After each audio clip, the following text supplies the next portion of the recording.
All right, welcome to the show. Today we're going to talk about something we haven't mentioned. I'm surprised we've done this many episodes. We're going to talk about how to work with contractors. If you're in New York State, honestly, if you're anywhere in the country, this will be applicable. But Michael and I do the most of our renovations in New York. And before we get into that, I actually just completed a renovation, a smaller renovation in California, and I got lucky as hell. I found two contractors, both were referrals, and one was a little expensive, but that was okay.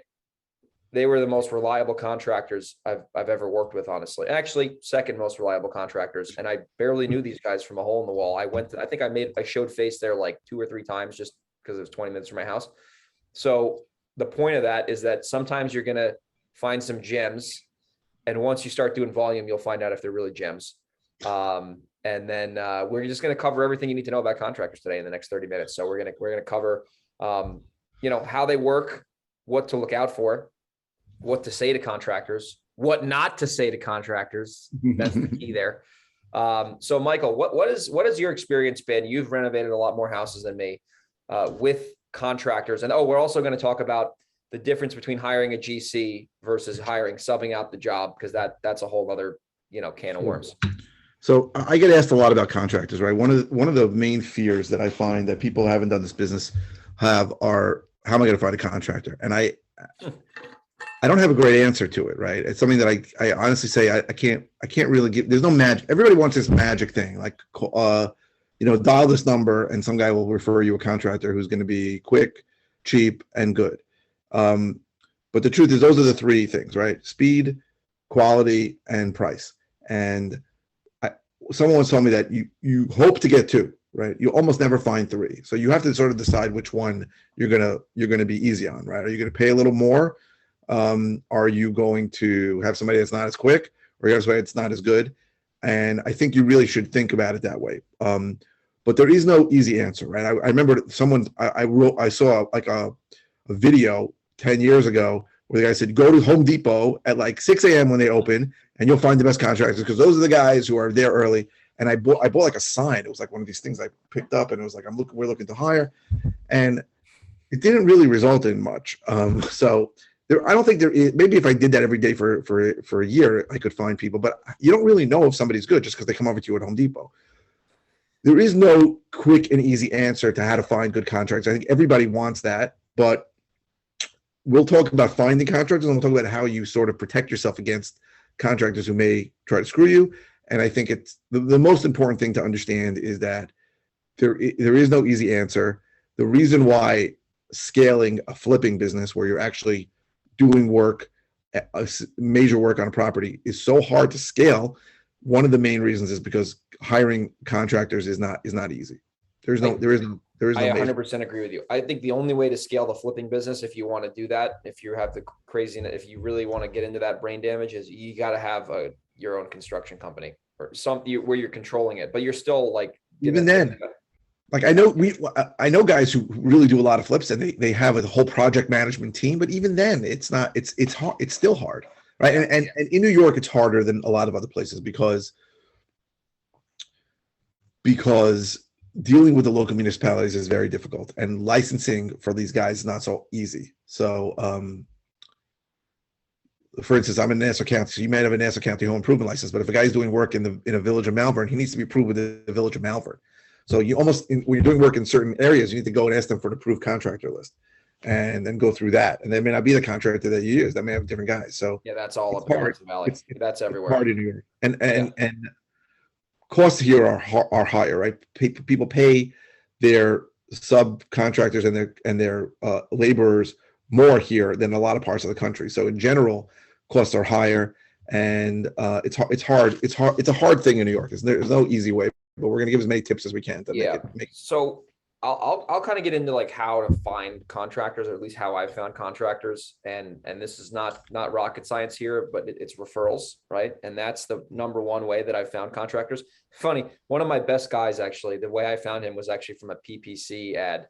My mom was like, back like 5 years ago, she's like, hey, can you help me find someone to like do the bathroom? And I'm like, yeah, sure. So I Googled like contractors near me, and I found this guy in Javier, and he just showed up, and I was like, at arm's length, and I was like, all right, like just do the work. And He did everything he said he was going to do. And then this was a small job. Well, a small job relative to, just doing a bathroom. So then I called him for another job and did everything he said he was going to do. And I kind of got lucky. I don't think he does volume really, but at the end of the day, referrals I've found have been the best source to get contractors. Other people, doesn't have to be investors. It could be homeowner. Well, homeowners is a little tricky because they're going to deal with consumers, but word of mouth for the most part is the way to go. And then the biggest thing I would say, if you're not doing high volume, is you want to find contractors who don't have huge contracting businesses. If you find that, you're going to get reamed at the what, because it's like a wholesaler selling for top dollar versus the new wholesaler who's going to exclusively sell you properties. Right. So it's a big deal is when you, wherever you're finding a contractor, and I agree with you that referrals is the number one way to find them. Yeah. You can't be using like a standard home remodeler because those guys are charging a lot of money and you are an investor and you can't pay top dollar for the work. Right. So you want to find referrals from other people who have done work for investors or other investors who have hired people. And you need to be getting the work at a discount, just like you're getting the property at a discount. 100%. The only thing I will do where I'll pay a little bit of a premium is if it's not a premium, but sort of, is if I'm doing like major things in the house, plumbing, electric, pretty much plumbing and electric. That I won't skimp out on. I'll hire a plumber. Well, I've done this the wrong way too, and it's bit me in the ass, but hiring someone who might be a little bit more for something that could really impact the safety of the house. Like for electricity, that's like, I don't negotiate. Like that's like usually in the areas I operate in, you have to have a certified electrician to do that, which is, I understand that. So plumbing and electric, let's put that to the side. I'm talking about wholetailing a house, doing a rehab that's less than 30 grand. I try to find one sub who has usually a small crew and things that aren't that dangerous, kitchens, bathrooms, painting floors. Generally, that contractor can do everything, right? I don't want him touching the plumbing. I don't want him touching any electrical work, maybe GFI stuff, but like that you can save a lot on because that stuff isn't complicated. It's very simple. You can have day laborers do that. It's not fabricating is the same, that's not that complicated. Right. So but as you mentioned plumbers and electricians, let's talk about what a general contractor is and what the choices are. So most people are going to hire a GC, a general contractor, who's going to then hire out the subs we just discussed. So plumber, electrician, and other people, maybe a painter, a sheetrock guy, a flooring guy. The choice when you're doing work is whether you want to GC the job yourself, which means you are going to hire those subs, multiple subcontractors, and you are going to manage the job yourself. The advantage and disadvantage is it's going to be cheaper because a GC is going to take between 10 and 20% over and above for his own profit, typically. Yeah. But he's going to be responsible for making sure the job goes well. He's technically your project manager. But everybody is different, right? There are GCs who will take the job and then just drop the ball also. So in general, I usually don't hire a GC, but if you're doing a major job, you may want to hire a GC because it's less headache for you, even though it costs a little bit more. But in general, if you're doing significant plumbing or electrical work, you want to hire somebody who's licensed because a lot of the municipalities are going to ask a licensed plumber or a licensed electrician to sign off on it. So people say, well, I'm going to use my friend who was an electrician or used to be, and then I'm going to have a different electrical company sign off for it or a plumbing thing. You could do that, but usually that's going to cost you money too, right? You have to pay that extra plumber to sign. I have plumbers who sign off on other people's work, but they're not cheap. They're going to look and they're going to make sure and they're going to say, this wasn't done the code. And I have to fix this and I have to fix that. And then you got to pay them a couple $1,000s to sign off on a job. So what they're basically saying, and what's probably true, is you use me in the first place. And I found that that's usually the case. If you're filing permits and you need a plumbing permit, what we need here is very often a electrical underwriter's inspection. And if you don't use somebody who's licensed, they probably don't know what exactly is going to pass that inspection. Or if you use a plumber who's not licensed, he probably doesn't know what the plumbing code is. So using licensed people for those trades is usually a good idea, even if it costs a little. 100%. So let's get into how to pay contractors, because that's where a lot of people just get blown out of the water. So I'll tell you what I do, and I'm sure you do something similar. So I will get it in writing, whatever the job is, scope of work. Like I'm not a brains. I don't have software that does this. I just write this out on a Word document. And I will say, okay, so Mr. Contractor, we're going to go do this, line items. This is exactly what we agreed on price wise. I get it in writing, usually via email or text, somewhere where it's a proven document. And I say, I'm going to pay you a certain amount upfront for the materials. And another thing, I don't buy the materials. I haven't been to Home Depot to get supplies for a house, and I don't think I've ever done it, honestly, except for a lockbox. Just because at the end of the day, especially if I don't live there, I'm going to have him give me his quote with all the materials, and then I'm going to verify and make sure he's not ripping me off. Once again, I will pay a little bit more because I'm not there, where it's like whatever. But the jobs that I get quoted are materials and labor, right? I don't get the material. I know people who do get their materials, and that's fine. But for me, it's just not really efficient. And at the end of the day, I know what stuff costs for the most part. So like if they're giving me some bullshit price, I could call them out on it and be like, that's not true. So with that being said, I will generally, what I'll do is I'll pay them a deposit up front for the materials. They will start the work. Someone will show up at the property, verify that they're not drunk on the, they're probably drunk, but as long as they're doing the job. I had one guy, they were drunk at the house. This property went to hell in a handbasket, but they put the floors in backwards, and I made an appearance there, and I looked at him and I said, "What do you mean the floor is backwards? How is that? What kind of floor?" There was two types of floors that were going in the property, and he was supposed to put one set of floors in one way and then the other set of, and it was all ass backwards. And I looked at him and I said, "Can you see the problem here?"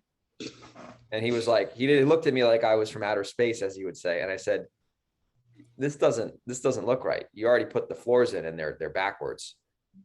I said, you got to fix that. And he's like, "Oh, I'm sorry." I'm like, well, you can be sorry all you want. Fix the fucking job, So you got to have, the point of that is you got to have someone, doesn't have to be you, go there and make sure they're doing what they say they're going to do. Because the last thing you want is to pay a contractor before you verify. Because once they have all the money, listen, a lot of contractors are not going to fuck you over. Some of them will, but they're, well, yeah, I've got luck, I guess, knock on wood, but they're in set. You want to almost dangle a carrot in front of them. Because if you haven't paid them yet and they did some shitty work, you have leverage against them. But if you pay them up front and then all of a sudden they finish the job and they have another job they're going to go to, they'll probably fix it if they're decent humans, but they're going to drag their feet. They're going to go over, like, they're not ask for more money. Yeah, for sure. So two things you mentioned I want to talk about. First is material. So what I do is I have a Home Depot account with text to confirm. So I'll usually get a quote just for labor, and then I go to Home Depot and buy all the stuff, and then I just text it so he doesn't have to wait there. I certainly don't have to go, but I can see every single invoice. I know what he bought, and I know sometimes he'll buy other stuff. He'll buy whatever. Like if he buys himself water, a case of water, I don't care. He might buy a ladder, but if he's buying a ladder every time on my jobs, I'm like, why do you need so many freaking ladders? So I check it. But what's important also is if you're getting hard money, there's going to be a draw schedule from the hard money lender, because hard money lenders usually pay for the construction. So it's very important that you match your draw schedule that you gave the hard money lender with what you're giving to the contract. So I've had situations where some hard money lenders are pretty loose with that. Like if you told them you're going to do the interior first and the exterior last, they're going to be like, okay, we'll still pay you. Some hard money lenders are very strict about it. So I had a contractor once who just went off the reservation. He just was doing his own thing. It's very important to do things in a certain order, right? For example, you don't want to do floors and then paint, right? You want to do floors last, right? Because if you do floors first and then you paint, your new floors are going to look like shit when spackle and paint goes down on it, right? You need to do certain things, right? You need to do plumbing and electrical before you close the walls up, right? There are guys who don't know that. They're just too stupid, and they'll close the walls up and they'll go, "Oh shit, I forgot to run that water line." That happens all the time. So I'm very specific with them. You have to. So most contractors are not good businessmen, right? I'm not going to say they're not smart. Some are smart, some are not, but they're not good businessmen. They are people who usually were a subcontractor or a tradesman, and they decided, I don't want to give up a big chunk of the thing, and I'm going to become a general contractor. I'm going to do this myself. Most of them are not. They can't think well. This, and another thing we'll talk about is multiple jobs and what happens with them. But I tell them the exact order it has to be done, and I say to them, I am paying you, and I also give them some money up front if they need, or I'll have them go buy the materials if they don't. And then I'll say, this has to get done first, right? You must do all the demo first. You must then do all the plumbing, electrical, second, third, and then it goes up. I go, if you don't adhere to this order, I'm not going to pay you because I'm paying you $10,000 when you do this, $20,000 when you do this, 20,000, and that's how it works. So it's very important that you match the draw schedule with the contractor if you have a draw schedule from a hard money lender, and that you stay on top of them staying in order. Very often they will go out of order.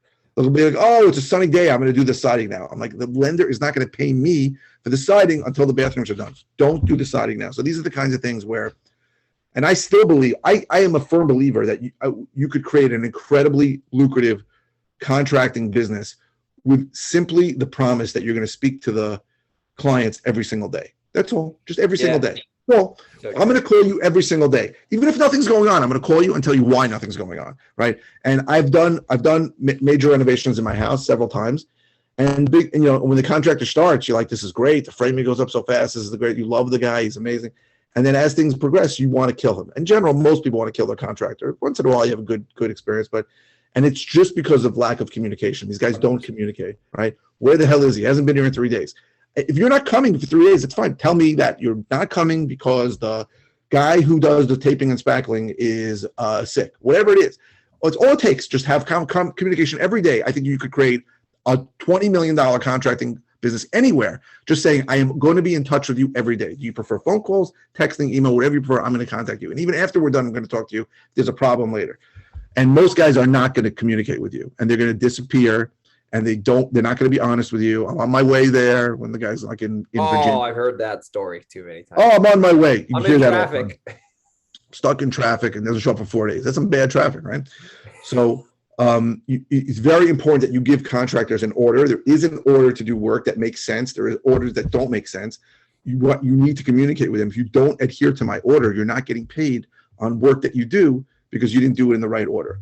So I think that's important. Now let's talk about multiple jobs and contractors. Oh, this is where it goes off. As I said, most contractors are not good business people. They don't manage resources well, right? They have most of the resources are labor, right? They're getting a job from you and they need 4 guys to do the job. They don't manage their labor well. So I've had a lot of experiences where a contractor was really good on the first job. Great. Excellent. Priced well, did everything great. And he said, I want more jobs. I give him a second job, and he's okay. And then he goes, I want more jobs. Give me a second. And I gave him 2 jobs at one time. So you think, how much more complicated can 2 jobs be? He did 2 jobs for me, and both jobs went to hell, like terrible. Material in the wrong place.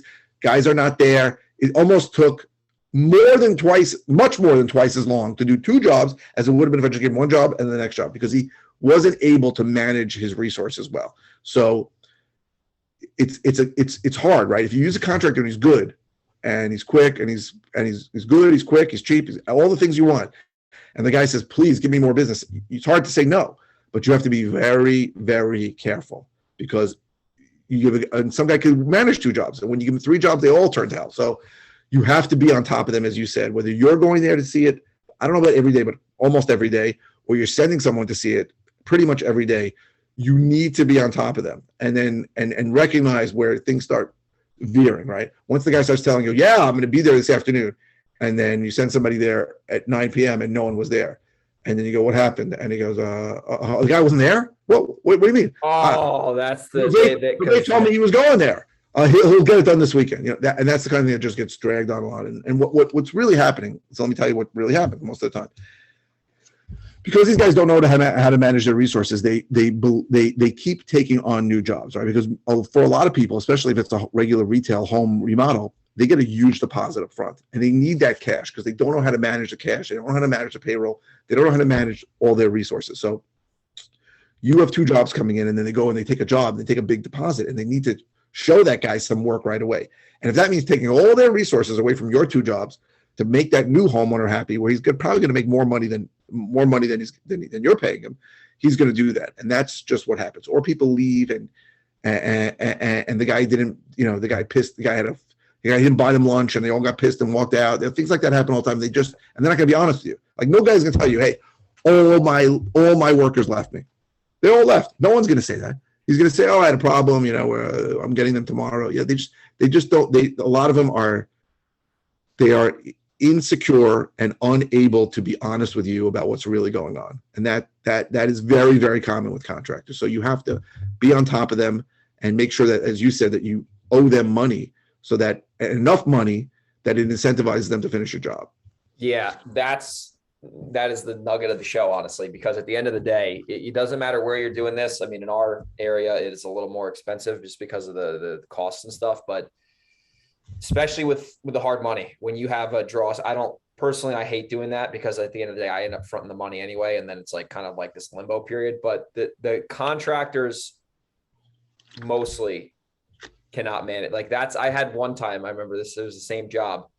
I would show up there and all of a sudden, like there was like the house looks like a tornado went through it. And I make a phone call and I'm like, hey, like you said this job was going to be done. And like, we still owe you money. And like, there's shit everywhere. And like the house is like, looks like it's falling over. Like, and then, it's the same. Oh, I'm sorry. And they just don't get it. Like, and it's okay. Like that's part of their thing. That's kind of that their problem becomes your problem. But right. So I've had a conversation with contractors where I go, listen to me. If it's 98% done, it's like it's 0% done. I need to show this property to retail buyers. If there's 2% not done, it's not good. Now, I've also had the conversation with people who after a while, I realized they're never going to finish 2%. It's worth it for me to hire another guy, a handyman to come in and just do the punch list. Like if the guy is cheap and if he's priced well and he does pretty good work and he's relatively quick, if he can't, there are guys who just can't finish, right? They just can't finish. So it almost pays to bring in another guy to finish the job. This is everything you need to do, even if it's more, right? If you saved enough from the beginning. So, but you should have that conversation with the contractor first, right? So you understand, I'm leaving $15,000 for the end because I need everything on the punch list done, right? And some guys will say yeah and not do it, and some guys will say yes and then do it. But it's got to be clear. If you're selling a house retail, you can't have a window that's broken. You can't have him leaving all this stuff. Like I very often hire cleaning crews to come in after the contractor's done. It's worth it, even though the contractor says I'm going to clean it, because they don't clean it. They never clean it. Right. So that happens to me a lot. That's funny you say that, because that always happens at the end of the job. It's like looks like the Dust Bowl went on in the property, and I'm like, I actually had this happen on a house recently. The job got finished.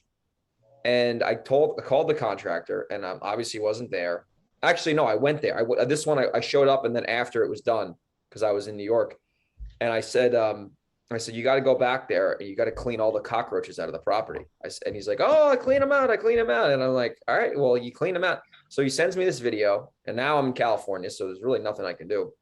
I sent someone over there to verify, and they said, Greg, it looks like the roaches have eyes have entered the property. And I'm like, all right. So I call the contractor back.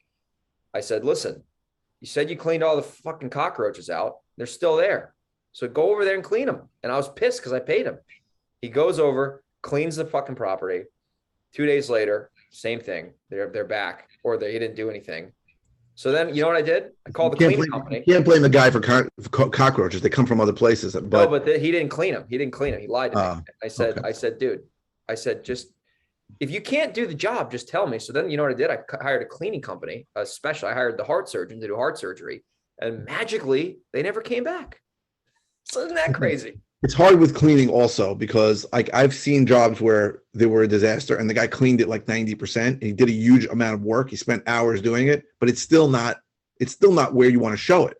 Yes. Right? So yes. This guy is the guy is not going to, pull out his toothbrush and clean out the ground in the floor tiles, right? You need to get a real cleaning company to do that sometimes. So most contractors are not great at cleaning. There are guys who are spick and span clean, but you got to take the good with the bad, right? And it's like, I usually figure it's going to be a couple $100 for a cleaning service come in when they're done.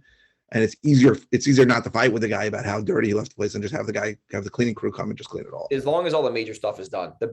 Just in summary with everything. So this is like at the end of the day, when let's just walk through a cosmetic. I'll walk through a real property. So this was actually a big rehab. So this one was almost $100,000. So this property we blew the back of the house off, which, like I said, I normally don't do this stuff, but this long story short on this one, the property had an illegal porch on the back. It was totally illegal, bunk porch, and it looked like a tree house. It was only a little illegal, right? It was only a foot illegal, right?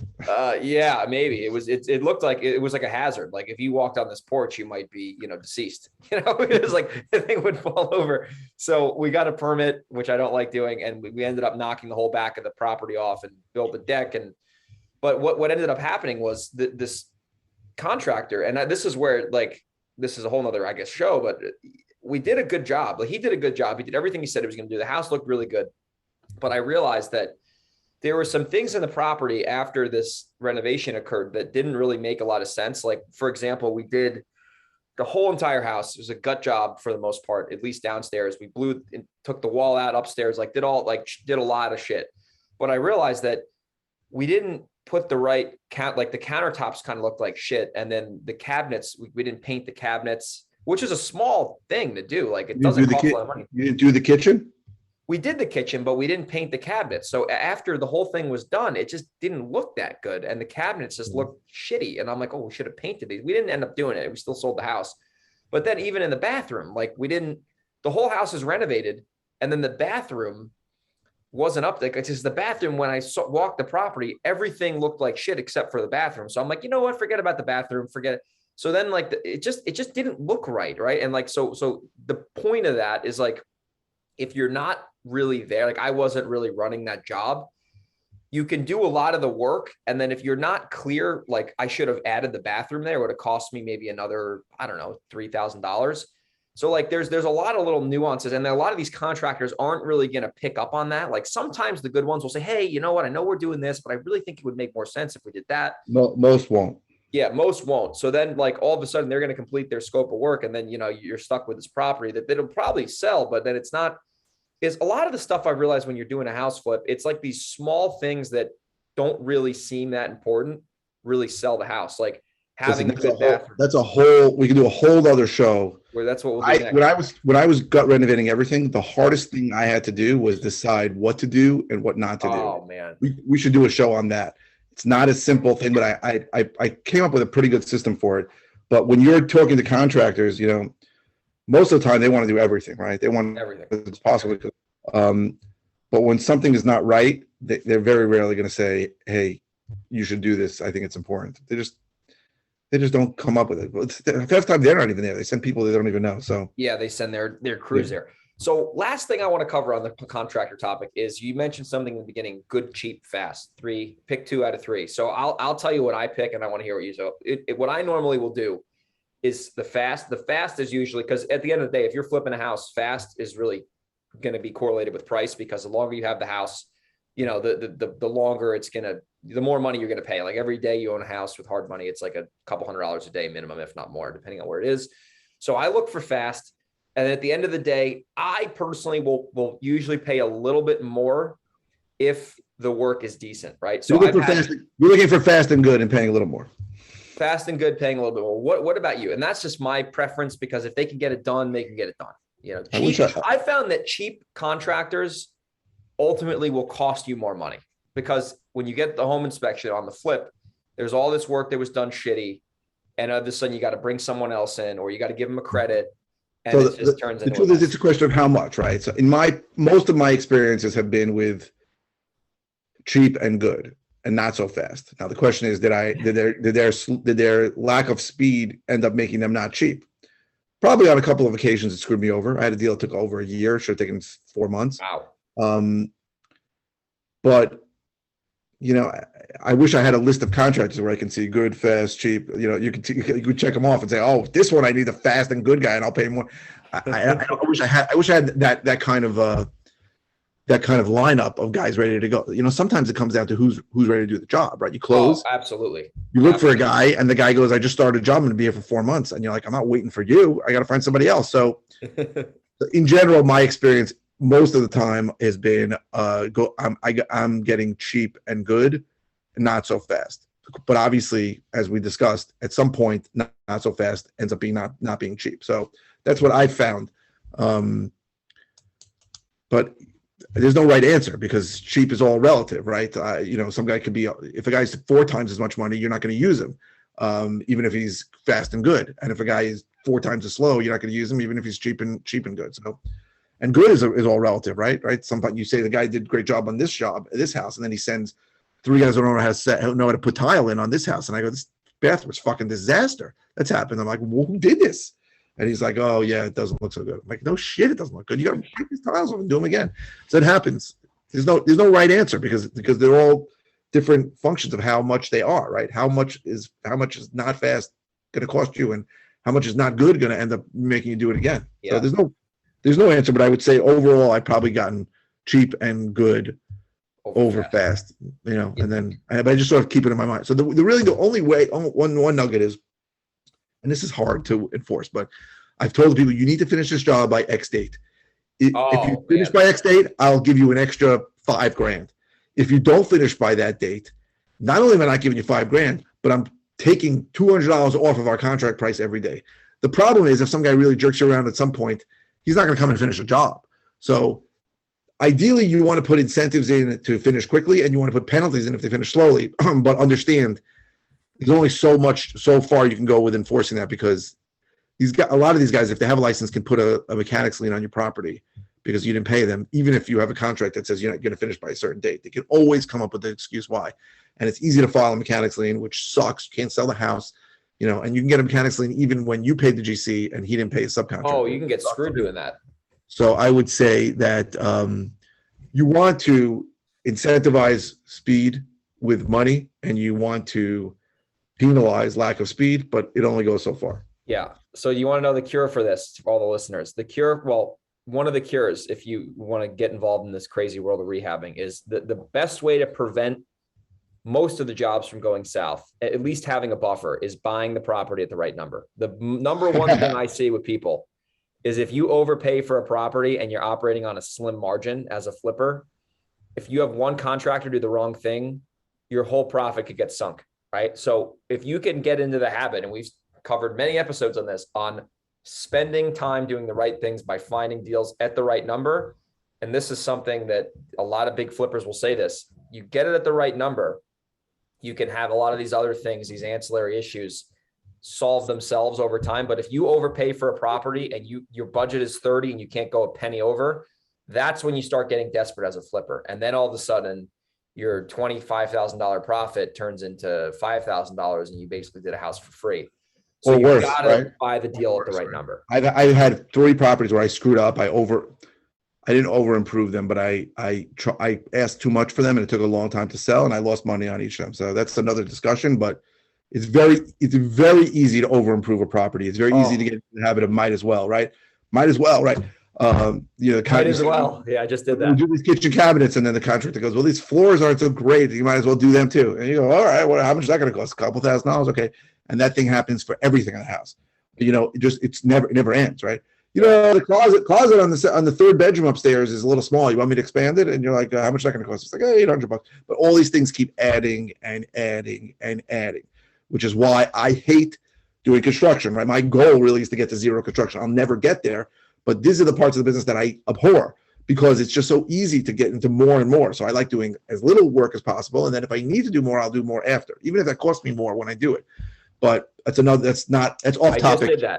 I just did that in California. That ended up hopefully working out. We went into escrow like 32.5 over ask, but it's got to close. It's got to be an appraisal. So I'll always get happy when the money's in my account. But we could do another show on that, about how much. Well, that's I think we should do the next show. Like how do you decide what to do, what not to do? We could talk about. Oh, that's a good show. Yeah, that's look at that. I already have the idea for the next show. Good. Well, I hope the listeners got value. I'm sure they did. If they want to, get into the crazy world of hiring contractors, God bless your soul if you plan to do that. Definitely, you got to watch this episode again, share it with a couple friends, family members, whoever thinks this could be valuable. So Mike, this was a good one. We will cover the next one with how to renovate a house the right way, what to do, what not to do. And to all the listeners, we will catch everyone in the next episode.